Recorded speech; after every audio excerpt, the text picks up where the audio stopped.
The quiet village of Kimpin, Luwanga.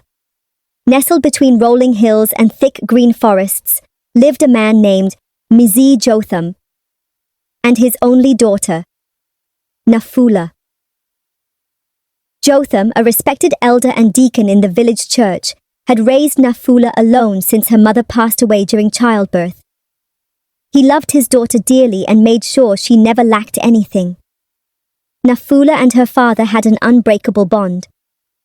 She grew up believing that her father was hers alone. For 18 years it had just been the two of them, and she never imagined sharing him with anyone else.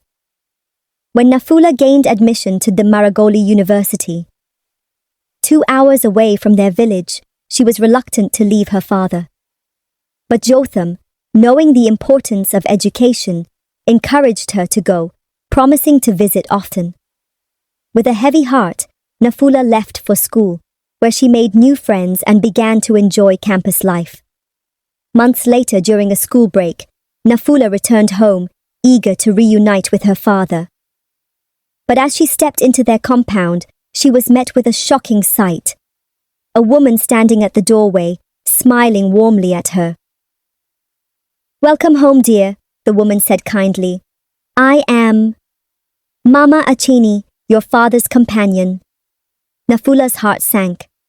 Before she could say a word, her father emerged, beaming with happiness. "Nafula, meet Achini," he said proudly. "She makes me happy." Though Nafula forced a polite smile, a storm of jealousy brewed inside her. She had always seen her father as hers alone. The thought of another woman taking her place in his heart filled her with silent rage. That evening she watched as her father and Achini laughed together, their joy making her stomach churn. She knew she had to do something to remove this woman from their lives. Trail. The next morning, Nafula joined Achini in the kitchen.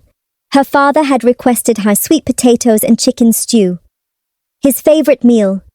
As Achini cooked, Nafula struck up a conversation. "Auntie Achini, what made you fall in love with my father?" she asked sweetly. Achini blushed, talking about how kind and loving Jotham was. As she spoke, Nafula quietly slipped away, heading to Achini's room. She rummaged through her belongings until she found a purse.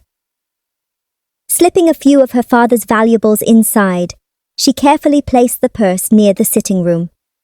Minutes later, she rushed to her father, pretending to be concerned. "Baba, I found something strange in the house," she whispered, leading him to the purse. When Jotham checked inside and found his missing valuables, his face darkened. He confronted Achini, who stood frozen with shock. "I would never steal from you, Jotham," Achini pleaded. But Nafula's fake concern had planted the seed of doubt. Hurt and betrayed, Jotham ordered Achini to leave, unwilling to listen to her explanations. Nafula hid her joy behind a mask of sadness, knowing her plan had worked. The second attempt. Months passed, and life returned to normal. But loneliness crept into Jotham's heart once again. He met a woman named Miriam, a gentle and well-spoken businesswoman. Unlike Achini, Miriam was observant and sharp. She sensed Nafula's unease but chose to be patient. One evening, Miriam visited and planned to spend the weekend at Jotham's home. Nafula welcomed her warmly but was already plotting. Late that night, she sneaked into Miriam's room and found a say scarfisa. She dipped it in the dirty water tankers behind their house, ensuring it carried a foul stench. She then placed it inside Miriam's handbag. The next morning, Jotham found the scarf and recoiled in disgust. "How can a grown woman be so dirty?" he scolded. Miriam was humiliated, but before she could explain, Jotham had already made up his mind. "Pack your things and leave," he said firmly. Nafula watched triumphantly as another woman walked out of their home in disgrace. A stronger opponent. Another year passed, and Jotham once again found love, this time with Nyandia, a confident and intelligent widow. Unlike the others, Nyandia was not easily intimidated. She saw through Nafula's charming facade the moment they met. "I've heard so much about you, Nafula," Nyandia said kindly. "And I've heard a lot about you too," Nafula replied with a forced smile. This time, Nafula knew she had to be smarter. She needed to eliminate Nyandia permanently. One night, she sneaked into her father's study, placed Yui, a calabash wrapped in red cloth, under the table, and included a few strange objects to make it look like witchcraft. She smirked, certain her father would be furious and send Nyandia away. But things didn't go as planned. Hours later, she heard shouting from the study. Rushing to see her father's reaction, she was met with something unexpected. Jotham held a photograph of her from a nightclub, dancing with a bottle of alcohol in hand.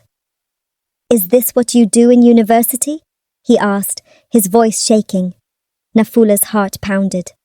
She had no idea how he got the picture. Her plan to frame Nyandia had backfired. Instead of suspecting his partner, Jotham was now disappointed in her. In that moment, Nyandia entered the room looking calm. "Maybe it's time Nafula stopped playing these games," she said softly. The ultimate mistake. Nafula, desperate to remove Nyandia, hatched one final plan. She discovered that Nyandia was asthmatic, something she had never told Jotham. Knowing that Jotham hated anything that reminded him of his late wife's suffering, Nafula decided to trigger an asthma attack. She lit a candle in her father's bedroom and left it unattended, believing the smoke would expose Nyandia's condition. Then she left for a friend's house, confident that her plan would work. But fate had other plans. A few hours later, she received a frantic call. Her father had been rushed to the hospital. She rushed to the hospital only to find Jotham lying in a hospital bed, his face and arms wrapped in bandages. The candle had set their home on fire. In his attempt to save Nyandia, Jotham had sustained severe burns. Nafula fell to her knees, sobbing uncontrollably. "Why, Nafula?" Jotham asked weakly. "Why did you do this to us?" Shame and guilt consumed her. She confessed everything, how she framed Akani and Miriam, how she sabotaged every relationship, and how she had started the fire to expose Nyandia's asthma. Tears filled Jotham's eyes. "You let jealousy blind you, my daughter." Nyandia, despite her suffering, smiled weakly. "Love is mercy, Jotham. Families are even more merciful. Maybe now Nafula can learn." A lesson learned. In the weeks that followed, Nafula worked to make amends. She apologized to Achini and Miriam and sought forgiveness from Nyandia and her father. She started therapy, determined to change. Though the scars from the fire remained, they served as a reminder of her mistakes. And for the first time, she truly understood. Love is not about control, but about sharing, trusting, and growing together.